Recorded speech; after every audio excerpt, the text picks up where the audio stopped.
So in the last video for today, I want to talk about bias and personal perception. And what I want to ask basically, is there something that we get systematically wrong about other people? When we form an impression of other people, is there something that I can identify where I know you will systematically err on one side rather than the other? In other words, are there identifiable biases in person perception?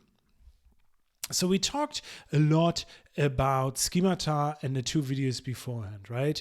And I think schemata are part of this idea of the cognitive miser, right? Instead of forming kind of like an accurate understanding of me, you can simply use put me, maybe he's a German senior lecturer at a university, and then you use these schemata to kind of fill in the lacking information you lack, and then you use that information to use that information to kind of think what I like, what I don't like, what I might be willing to do or not to do.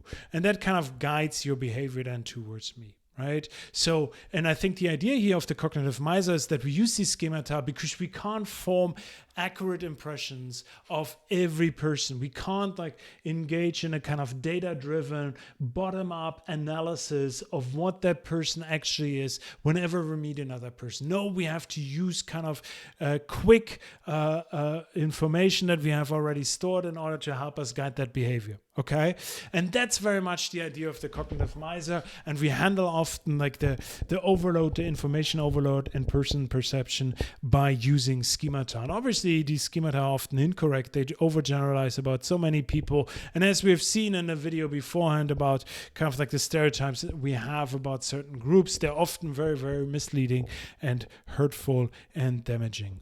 I want to talk about two other aspects of the kind of the biases we have. I want to talk a little bit about some at least one type of heuristic to give you a feel for what heuristics mean and how they influence how we make judgments under uncertainty. And I want to give you a feel for motivated cognition as well and what it means to make person perception using kind of motivated cognition that wants to end at a certain endpoint. So let's talk about the representative heuristics, and let's use the famous philosopher Jehus to explain what it means. And he sings in one of his songs, I think it must be, if it walk like an op, if it talk like an op, if it smell like an op, then it must be a... So this is the basic idea of the representative heuristics. I use simple cues that say okay, if it walks like a duck, if it talks like a duck or quacks like a duck, then it's a duck, okay? I don't have to overthink it. If a person walks and talks and looks like another person, then I can just use that and put them in the right category. So this is often demonstrated by kind of an example like this. This is Bob is an Oprah fan who enjoys touring art museums when on holiday. Growing up, he enjoyed playing chess with family members and friends. Which situation is more likely? Bob plays trumpet for a major symphony orchestra and Bob is a farmer. So most people choose A here in this situation. They think okay, a person is more representative, okay, of Bob is more representative of somebody who plays a trumpet in a major symphony orchestra than being a farmer. But what people ignore here in these judgments is that it's, I don't know how many, there may be 500, that might be even too much. People in America. There's a study done in America, right? There are about 500 people in America who play in a major symphony orchestra. The trumpet, this might be 10. Okay, out of the 300 million plus people who live in the US, there may be 10 who play the trumpet in a major symphony orchestra. So it's much, much more likely that Bob is a farmer because there are millions of farmers in the US. There's only 10 people who play a trumpet in a major symphony orchestra. But people think oh, he's not representative. He doesn't fit into the category that represents farmers. Hence, I feel like this is more likely. Often in sports, sports, you can see it. Athletes are evaluated by how much they look like an athlete. We're often surprised to find out, for instance, that the best football player in the world, Lionel Messi, is kind of like a small, somewhat thick-looking guy, rather than this supreme-looking athlete. So the representative heuristics basically asks, how representative is a certain member of the category? And this is often misleading because we, here in this example, because we ignore the so-called base rate, right? The likelihood that somebody is in this category and not in that category. So this is a classic example of the representative heuristics. There are other heuristics, and we'll talk about more about them in the upcoming weeks.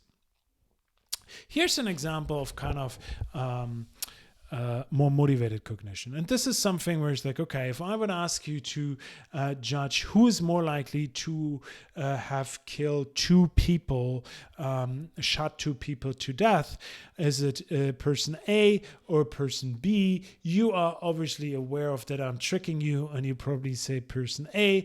But most people in a situation would say like, I feel like he looks a little bit more shady. This is Steve Buscemi. He's a Hollywood actor, a famous person, and seems to be like an all-around good guy. This is Aaron Hernandez here on the left. He killed two people. He was a famous American football player who killed two people and then killed himself in jail. So the reason why people often think it is B and not A is something that we often describe in social psychology as the halo effect. The categories, the positive categories, all correlate with each other. So if I judge you to be warmth, I also am more likely to judge you to be intelligent, to be trustworthy, to be funny, to be all the other good things. So the good categories, and it's long been known, good categories kind of correlate positively with each other. Okay, so this is like you almost have a halo. If you're very strong, one very strong kind of category that dominates the first impression of you. Here, I would suggest he's a very good-looking person. So we think like, he must be trustworthy. He must be also really good at sports. He must also be really intelligent, and he's probably very funny. While Steve Buscemi has a harder way to the top. Okay, so you might think like, okay, so this is like often I think like that is something I hope us academics are helped by, that if we are judged to be intelligent because we're academics, we might also have better chances, for instance, to be judged funny even though we are German. Okay, but that's not the point we want to talk about. We don't want to talk about me, but we want to talk about the halo effect. And I also want to mention something else, that this really matters. So for instance, there's a premium on beauty. Beautiful people earn more money than less attractive people who have the same qualifications. The same for height. Height has a strong impact on how we perceive somebody else as being incompetent. Weight has a similar impact on our judgment. So for instance, if you're a woman and you are thin, you are judged to be more competent than if you have more weight. Men, it's strangely the opposite. So these kind of things appear to be correlated. So why is this an example of motivated cognition?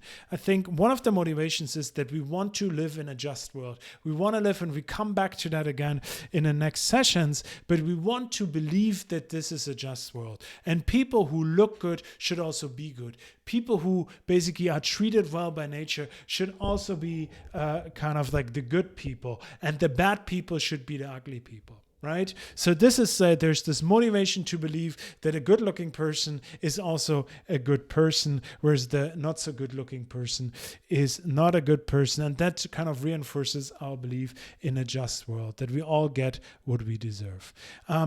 Now, I talked a lot about kind of motivated cognition. I talked about heuristics and biases. I talked about the cognitive biases. There's also kind of like a more tradition within person perception, I want to end on that is more strongly influenced by mere cognitive psychology, which often then had the critique that cognitive psychology was too influential in taking over social psychology in the form of social cognition. But here you might have heard of it, and you will hear of it pretty soon in memory research. This is the serial position effect. So if I give you a list of words to remember, then there's one thing which is called the so-called primacy effect, which is like the words you learn in the beginning, right? These are the words that you remember very well. Then the words in the middle you don't remember very well, and the words at the end, which is called the recency effect,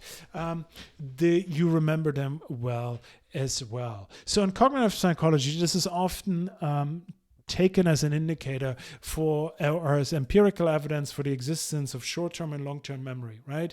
So basically here, this is the, due to repetition, this is the content that gets into your long-term memory and hence you remember them well.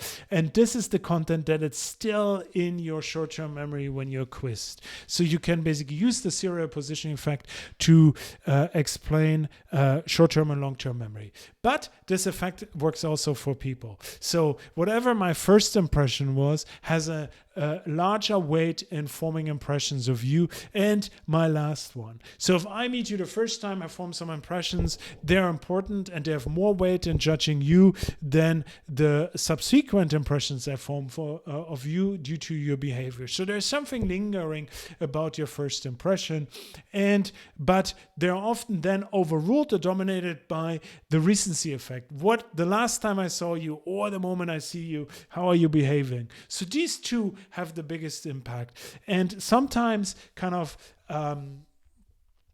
unfairly so, we ignore the middle, this part here. So why unfairly so? And I want to end with that by talking about Darth Vader. I had him in my first video. This is my last video, right? Some of you might remember Darth Vader. Some might not know his body of work, but Darth Vader is kind of like a good guy who is too powerful for his own good. So he goes on to the bad side. He becomes what you can see here, like the archetypical bad person, right? All dressed in black, mask, oof, scary. And so he builds the Death Star, kills billions of people, kills more people. It's really horrible, horrible, horrible. But then in the end, he has this change of heart, right? He kind of remembers his roots, thinks like, oh man, I used to be a good person. And then he helps the good people to kind of defeat the super uber evil lord. So why is this interesting? Because at the end of the movie, when Darth Vader dies, what you can see is he's going to this Jedi heaven. He's going into Jedi heaven, is reunited with the other really, really good people. Even though he killed billions and billions of people, he started out well, then he got really, really bad. But then at the end, he saved the rebellion. So the way we judge him is like, okay, this is the primacy effect, this is the recency effect. So if no matter how many people you killed here in the middle, if you, shortly before you die, do one good act, we forgive you and you can go into Jedi heaven. And that's the primacy and the recency effect when judging other people. And it does not only work for you and me, it also works for fictional movie characters.